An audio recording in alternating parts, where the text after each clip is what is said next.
Germany you have nix, you have nykker, you have naked in the Witcher games. Yeah, neckers. You have the neckers. Definitely in Norway and in whole Scandinavia, water was something which is giving you life because it's a way of communication between places or kind of transport, right?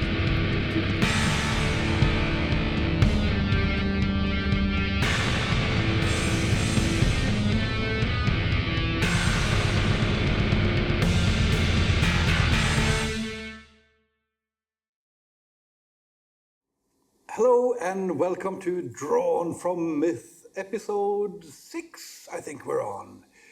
Drawn from Myth is a show where I, Diaz Holm, also called Den Unge Herr Holm, draw things based on mythology, folklore, urban myth, whatever is mythical in some sense, while I discuss it with my co-host. And your co-host is Lukas. I'm Lukas Wozny. I'm anthropologist of culture and a technician. What Lukas said is has studied anthropology of culture. Yes, I speak too fast. Apologize. So he is my academic shield. If we get anything wrong, then it's all on him. Yeah, because... If we get anything wrong, then do comment, because we are simply trying our best. And also, if we're doing anything good, then do comment. And if you would like us to speak with other people, then do comment. We have now, in quite a short while, recorded 6 episodes. That's the 6th one. This is the 6th one. And now we will take a little... season break, start releasing these, and also see how the feedback is, see what we can improve, do fix a lot of technical issues, because every time we've sat down recording, there's been new technical issues, but we're getting there. Or we missed something, or we changed something, yes. Always, and we'll take a little break and then come back. But today, what are we going to talk about today, Lukas? We should have a short topic, and of course I failed at it. I'm good at producer, and that's going to be Nøkken and Fossegrimen. Yeah, so we're going to talk about drowning spirits, specifically the Scandinavian drowning spirit called Nøkken, or Nøkken, or Nysjen, and also a variant of it called Fossegrimen. Sometimes in Denmark, I think it's called Elvemannen. I didn't know. Something like that. And this is a Scandinavian folklore creature.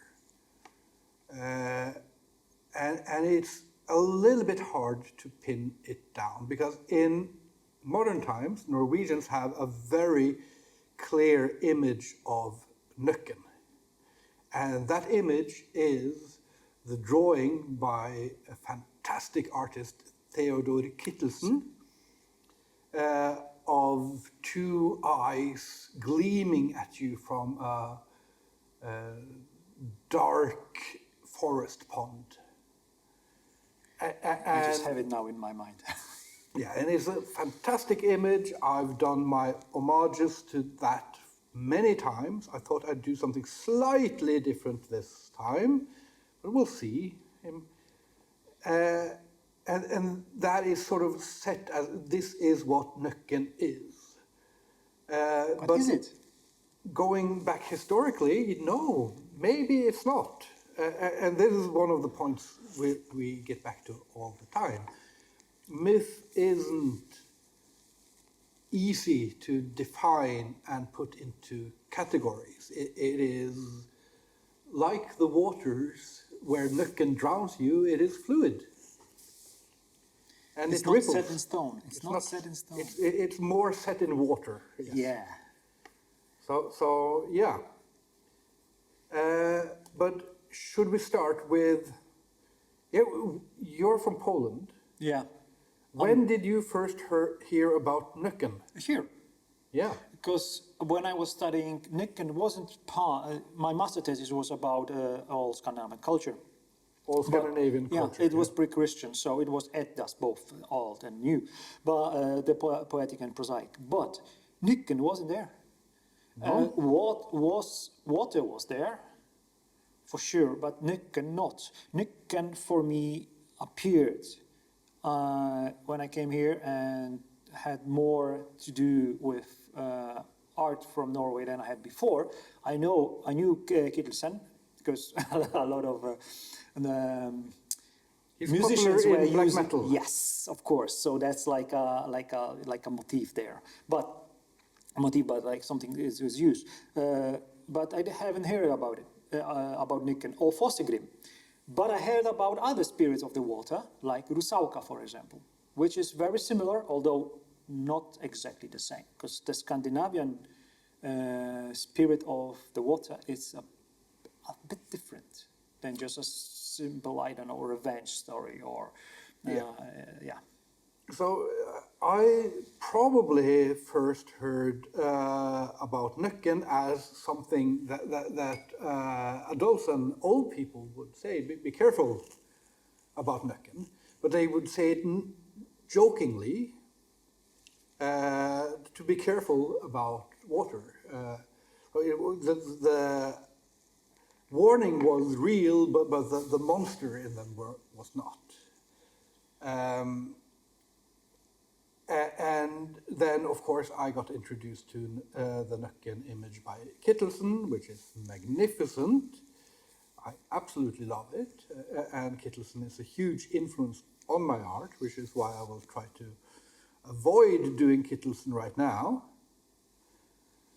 And I also, I grew up with the Norwegian fairy tales. And one interesting thing about the fairy tales that were collected is that Nøkken is mentioned a few times, but he's not in any of the main fairy tales.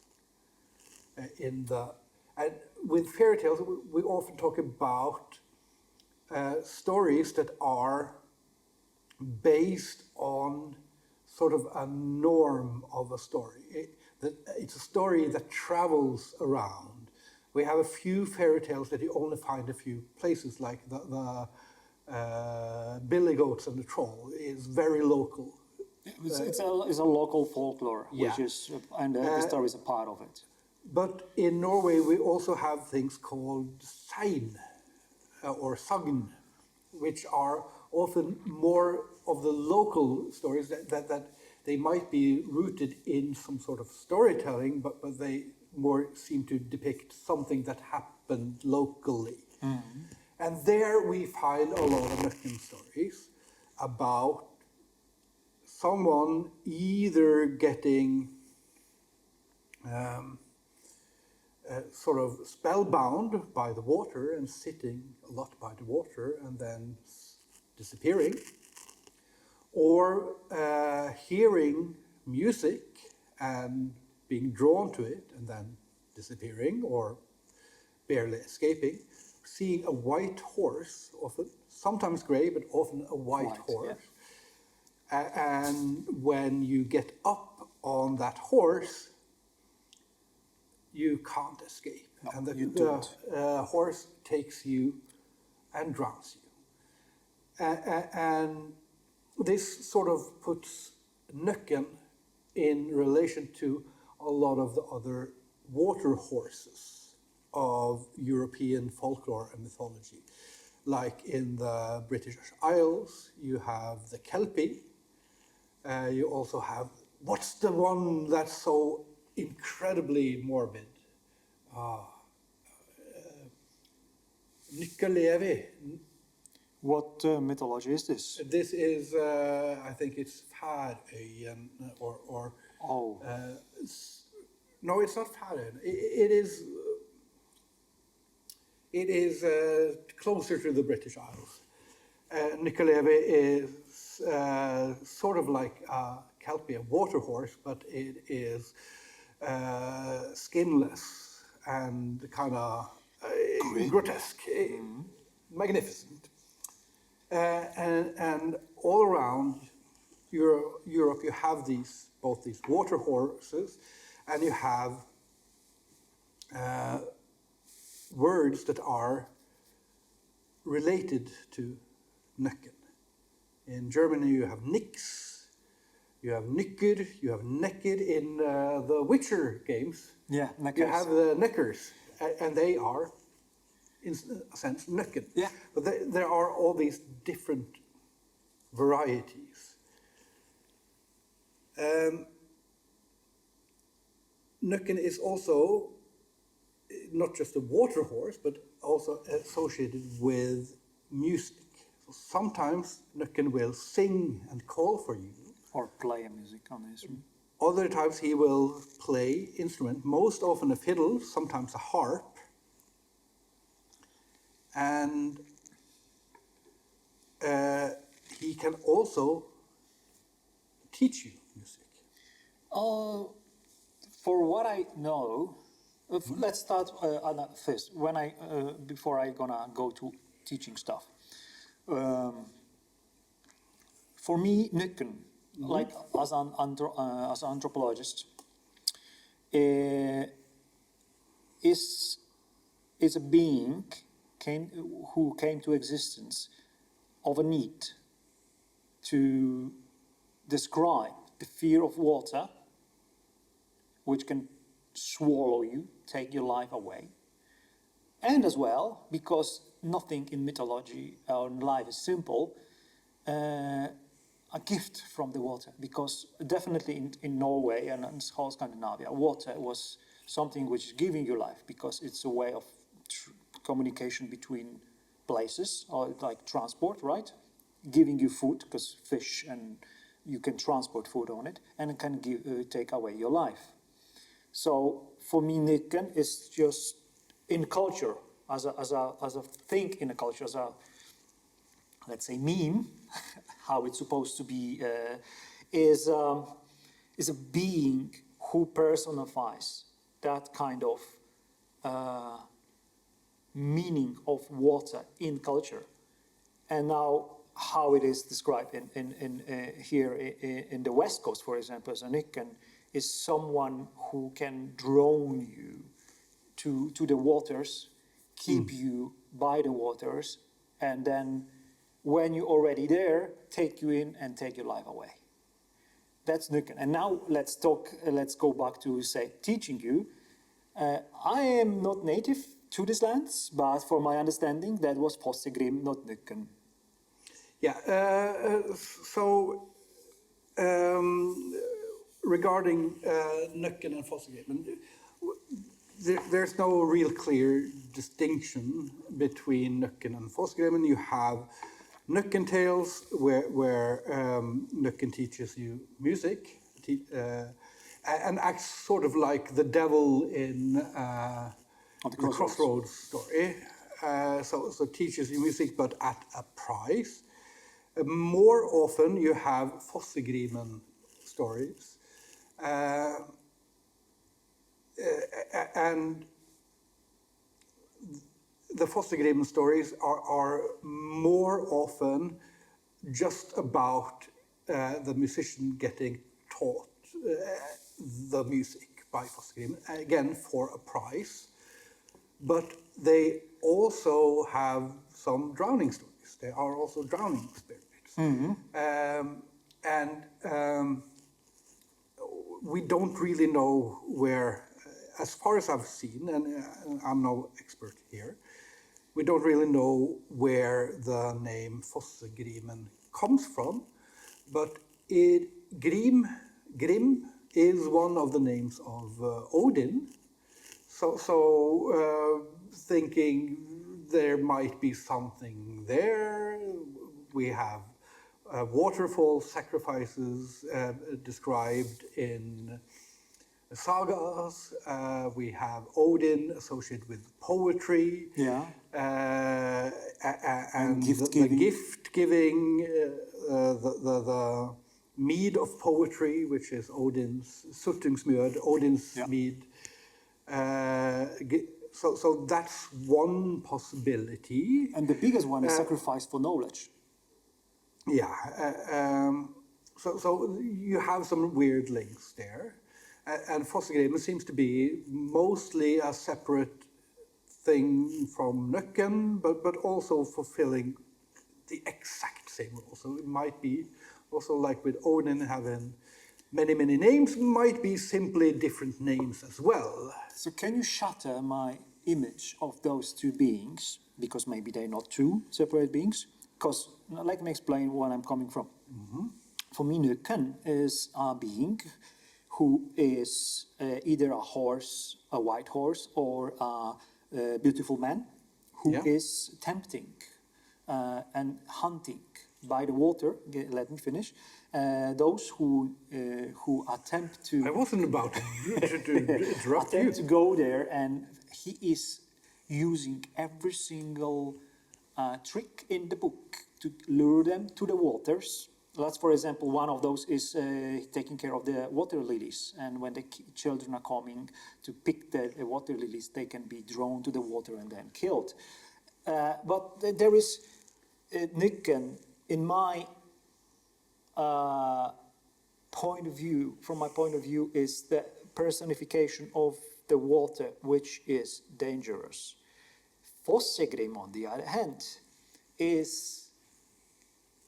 and by the way, Nøkken is a shapeshifter, is a deceiver, is a hunter, and Fossegrimen is not. It's always the same naked. No, let me. You're gonna now shatter everything I learned, but let me finish. Is someone who will teach you how to play music, give you a talent to play an instrument. Let's say it's gonna be a hardanger fiddle. But you need to pay a hefty price, and the price you pay will be judged by the Fossegrimen, and your talent will be given according to how good you paid for that gift.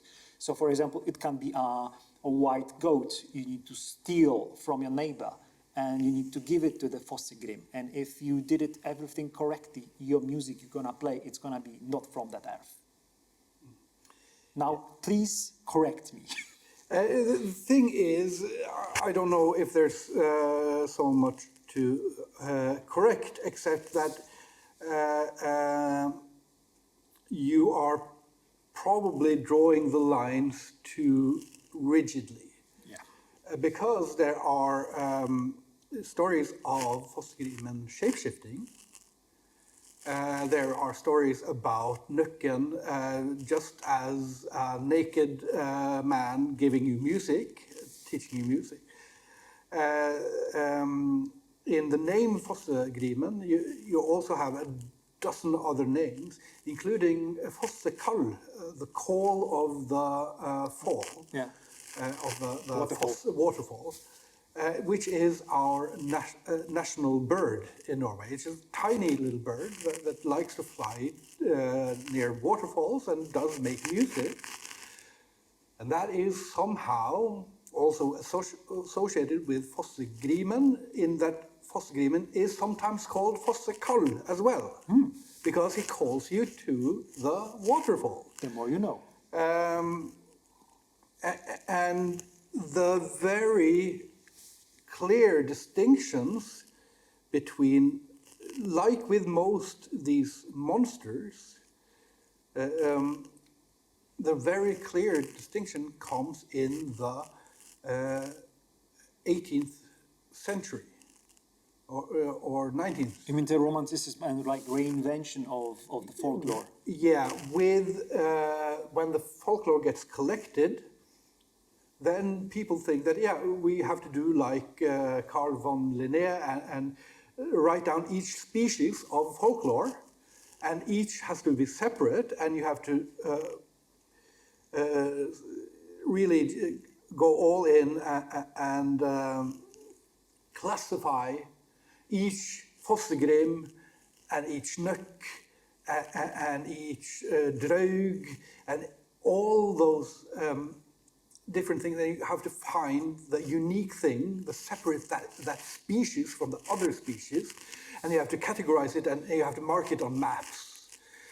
But that's not how it works. And we can go to, because Nøkken, being musical spirit, of course, has a lot of songs about it. And one of the songs is about Nøkken sailing his ship to Christian lands in order to pick up, like a pickup artist, a girl called Heiemo, I think. Yeah. And he flirts and picks her up, and she doesn't really want to, so she stabs him. And there you have Nøkken. You don't have any musical things about him.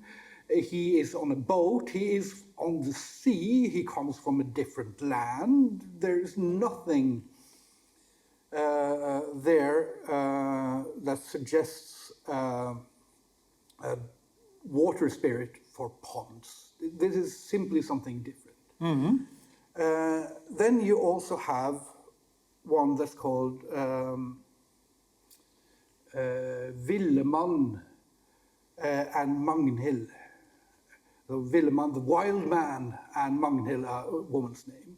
It goes something like Villiman gikk seg at storan, og hei, fagraste lindeløv i alle, der han skulle harpa slå.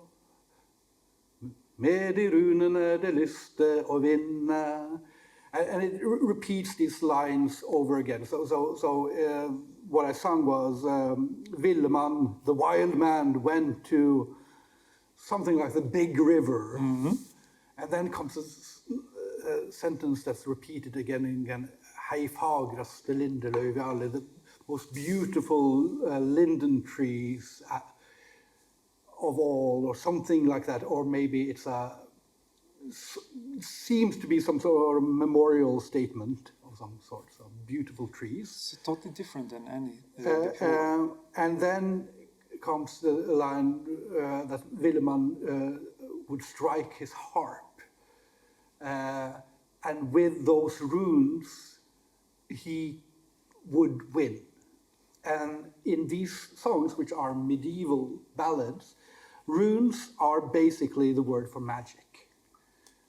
Almost always they say runes instead of trolldom or something, because trolldom, magic, is associated with trolls. And runes is not as bad in some sense, even though at the time when these were recorded and sung, a lot of these words were almost nonsense to the people singing them. We talked a little bit about how in myth, some sort of myth, the meanings would keep the same for a long time, and with other, they're going to be forgotten. You're going to have a drift of understanding Or the core meaning of it. Yeah, and with songs, that they're sort of in the middle, because the song structure is very hard to change, so it's a good vehicle for keeping information, but the way you're keeping the information, you're just about the melody and the mood and the rhymes, so the meaning can drift in very strange ways. Villiman and Magnil is about Magnil, who is going to get married, but she cries and cries because it has been prophesied that she will drown. But Villiman tries to say that, no, I'll take care of you, you won't drown. But then the whole wedding party crossed this bridge over a big river, and they fall in and she drowns. So Villiman takes his harp, his golden harp, that he has his små dreng, little boy, probably his servant or slave, pick up, and then he takes this harp and he walks up the river against the current in a very fantastic sort of image. And finally he gets to where the Nøkken is, and where Nøkken has taken his love. And it goes, men da steg trollet upp av djupaste sjø, hei fagraste lindeløv i alla. Det jallar i berg og det rungar i sky, for de runene det lyste å vinne. Then the troll stepped up from the deepest, not sea, but the deepest lake. You mean Nøkken, not troll? Nøkken is a troll. Oh. Everything is a troll. Oh. In these stories, everything is a troll. This is Nøkken. It's specified, it's Nøkken, but he stands up, giant from this deepest sea or deepest lake, and as he does it, the mountains rumble and the sky roars. Mm-hmm. Well, this is a big, giant thingamabob. And Villiman plays his harp so well that he plays Magnil off of Nøkken's arm. And he gets her back, and she's alive again. And one of the interesting things about this version of Nøkken, besides being a giant troll, mm-hmm. and being some sort of a keeper of death, is that a lot of people have noticed that this is similar to the story of Orpheus and Eurydice in Greek mythology. Mm.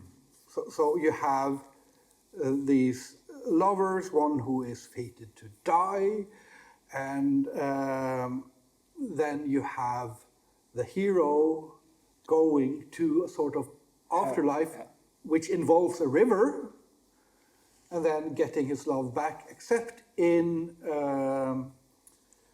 Orpheus, he doesn't get the love back. He fails because he turns around. Don't listen to Bonnie Tyler. Turn around. No, don't. Don't turn around. While in Villiman and Magnil, that also has a lot of other names, of course. It's an old story, old tale. He gets his love back from this giant troll called Nøkken. And we should probably just do an episode on trolls, because... Should we? Yes, we should. That will be 5 hours of just everything the troll can be, because it's not a consistent word, it's not a consistent meaning. We can do a trilogy in 5 parts. A trilogy. A trilogy. We could do a trilogy.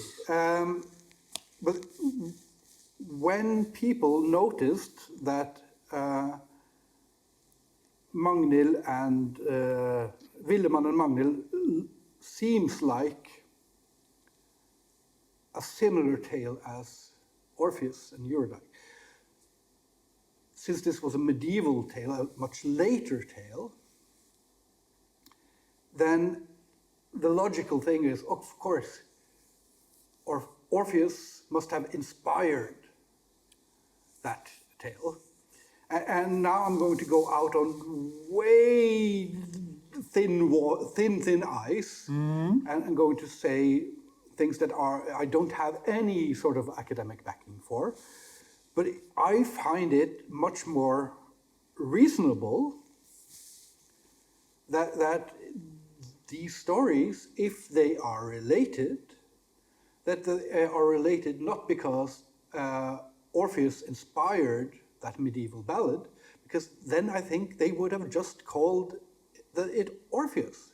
There wasn't any reason to make up Norwegian names for a Greek story. And if you read like Snorre Sturlason, who wrote the Eddas, the Viking mythology. He didn't write it, he wrote it down actually. Yeah. But he wrote the Prose Edda. And he's name dropping both Greek mythology and Christian, Bible stuff like crazy, because that's what you did. Because that was his world he was living in. It was part of reality. So when you have a song that it is likely about as old as the Eddas, maybe a little younger, then I don't see any reason why they should make up a new story and Norwegianify it or Scandinavianify it and just completely lose Orpheus and Eurydice and replace them. But if that split happened, that common inspiration happened a lot earlier, and they developed each in their own direction, then that does make a lot more sense. For me, there could be the same stuff you have with bow and arrow. Mm-hmm. You have bow and arrow in many cultures. Doesn't mean that one influenced the other one to develop it, because it could totally develop separately and independently. The same could be with that story, because going to the place when the death is, or when the dead are going after they die, to rescue your love, is not something which is bound to one culture. No, but culturally speaking, we know that the stories of Greek mythology and Hindu mythology and Iranian mythology and all the different European mythologies are related already. Yes. They are already related. So my gut feeling is that a simpler explanation than this story being inspired by the Greek or just coincidentally the same is that it has some traces of a older Nøkken story. Or something who is then became older, some sort of death river god story. And the reason why I say this is that we also have from like Greek writers write about how people in the north, in Thule, sacrifice things to rivers and to river gods. And we have no river god receiving sacrifice in the remaining Norse mythology. No. Yeah. But there is a 1,500-year gap there between the Greeks writing about this happening and the Snorre and the Icelandic writers writing about this happening. So there is this huge gap there, and in this huge gap, I think we have some reason to place Nøkken as some sort of important-ish being of rivers that is dangerous and can drown, and is also something that can give gifts. And that is also somehow associated with music in some sense. And that later becomes troll, later becomes a drowning spirit, later becomes all of these different things. And that there is this, yeah, it seems to me logical. But I'm way out of my depths here. But I want to say a few things. First, of course, I smell the fish that something gonna be wrong with what I said about Nøkken and Fossegrimen, because in myth or in culture, nothing is straightforward, and you should never put something in boxes when you are not sure that they should belong there.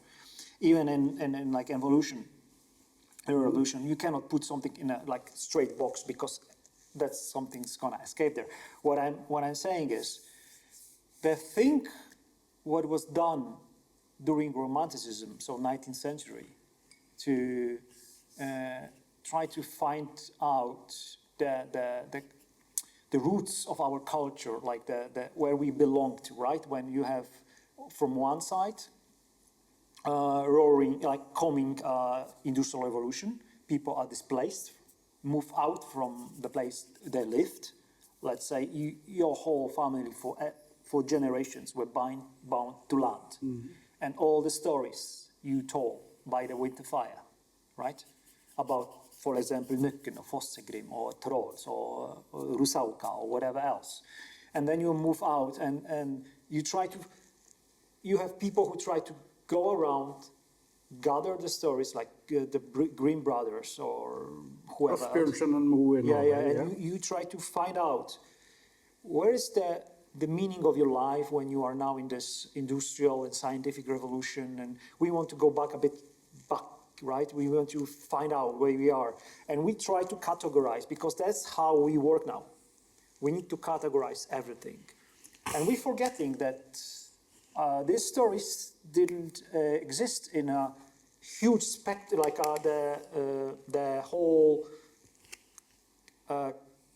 thing, which is like a codex, when you have everything which has to be put into place, because this belongs to this place and affects this place. Yeah. And because Nøkken in surrounding of Voss or Bergen or Stavanger or Tromsø or Nidaros could be totally different than to each other than, for example, to the East Coast, and means something different and had no relation to Odin or Frey or whatever else.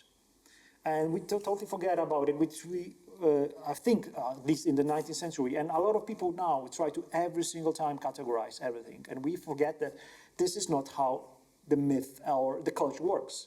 Everything is fluid and it's flowing and it's affecting each other, or not affecting at all, because it might be totally separated, coming from one core, like, let's say, all the water spirits, which, yeah, they connected to water and how water is dangerous, but they are different to each other and may totally not be related. And what I mean is, we always try to find something which has a purpose, a goal, or a place in a whole. Sometimes it doesn't have any meaning other than for that time, or it doesn't have a place in a whole, only have place in a specific space in time, and then it gets new meaning, and then it gets new meaning, and then it loses the meaning, and then it's reinvented, like we now do it with the neo-paganism, for example. It's no connection to whatever our ancestors did 2,000 years ago. It's something we pick up from the pieces and try to reinvent, right? Yes. And I do know that I'm way out on the side that seems very much like a lot of neo-pagan sort of treating world history and mythology as if it's conspiracy theory where you can put things together as you please. And I know there is a danger of doing that in what I'm saying, but my main point that I will be coming back to again and again in whenever we talk about these things is a belief that I have that can't sort of be verified because we don't have the technology for that, but that stories are a sort of information technology. It's an information storage technology, and that stories last a lot longer than we usually think. That a lot of stories have deeper roots. But those roots don't go back to one true story. It goes back to 1,000 different variations. So when I'm saying that Nøkken may be related to some sort of Bronze Age water being, deity, something like that. I'm not trying to say that all Nøkken stories are based on this, that there is a clear line. I'm saying that in that imperfect information technology, I think it's likely that some traces of very ancient stories sometimes remain. And that these traces sometimes are transmitted like in a song that keeps changing, or sometimes taken and put into new contexts. And I'm not saying that we can sort of reconstruct a water god called Nøkketøffe from one song about Nøkken, or that we can do it at all, but that when we find these similarities, when we find this word that is clearly thousands of years old, since it is a pan-European word, and we have this one story that is similar to another story that is 2,500 years old or more, then yeah, there is likely some sort of connection there, but it is not a straightforward one. It is not something you can reconstruct. It's just, in my view, this is, as a storyteller, how I think stories work. Stories remain, but they change, they morph, they spread, they get children. It is, I totally agree with it, because this is what you see when you actually do research on how information flow in a culture, and how it begins, how it changed because of technology. If you ever read Neil Postman's Technopoly, which is how actually culture is affected by technology. And for example, technology is writing, right? And how the story of Nøkken could change when it was first put into, was a cultural text. It was first oral, it was transmitted orally. So you had people gathering by the fire talking about what happened to that girl who went to the lake over there, or to the fjord over there, and then she drowned, how it happened, because why? And then you have the Nøkken, for example, there, or something which was pre-Nøkken, because it wasn't the name there, right? And then time passes, and then you have a new technology, which will be, for example, writing, and you start putting into writing, like you have with all the Eddas. Eddas were not developed as a written thing.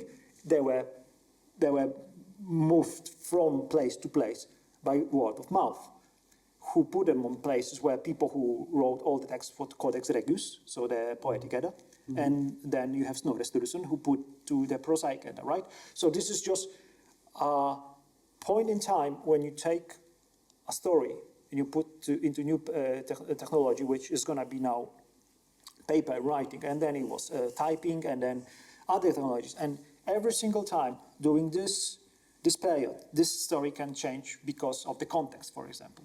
Yeah. It is in, and its purpose could be totally changed, and it will not ever stay in one place.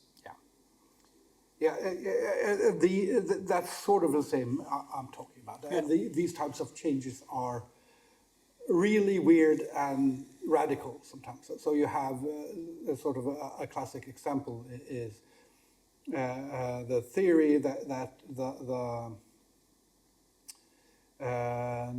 now I completely am blanking out on the names, but the good gods in Hindu mythology. You mean Asura and Devas? Yeah. Have this almost exactly the same names as the bad gods and good gods in Avestan, in Iranian Zoroastrian mythology. And these huge shifts of meaning can easily happen in stories, so that a story can go 360 on its head. And I'm not saying that happened with Nøkken. I'm not saying that Nøkken was a peace-loving water goddess. I'm not saying that Nøkken was the lady of the lake.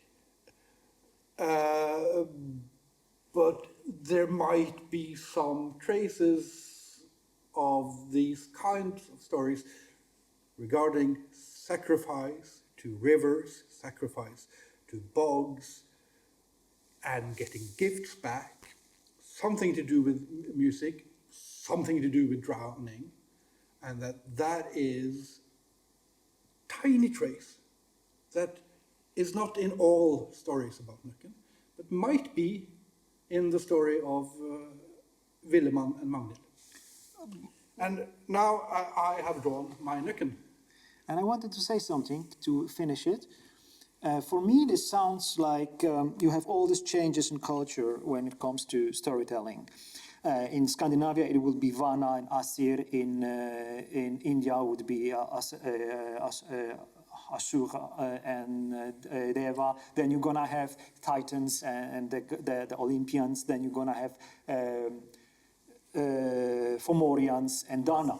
Mm-hmm. So you have something which was, and then something new is coming, and the context is changing, and the roles are changing or evolving, or something else is done to the story which was there before the change, and now has a new context, and then evolves to something totally different. The same could happen to Nøkken, and then you have totally a new Nøkken, which is Nøkken in the medieval, Nøkken in the 17th century, and then you have 19th century and Romanticism, and now you have a new Nøkken in the 21st century, connected to, I don't know, new technologies, whoever you have an internet or something, I don't know.